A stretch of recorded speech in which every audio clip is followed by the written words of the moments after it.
በደግነት በፍቅር በክብር ተጠርቶ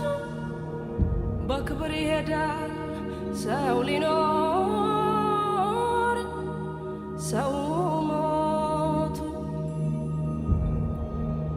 የተሰጠኝ ሕይወት ዛሬ በነፃነት ሰው ተከፍሎበታል ከደምና ከአጥንት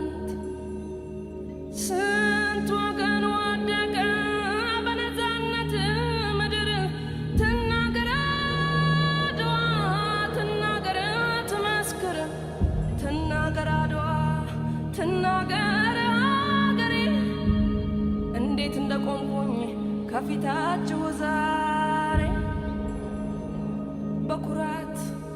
በክብር በደስታ በፍቅር በድል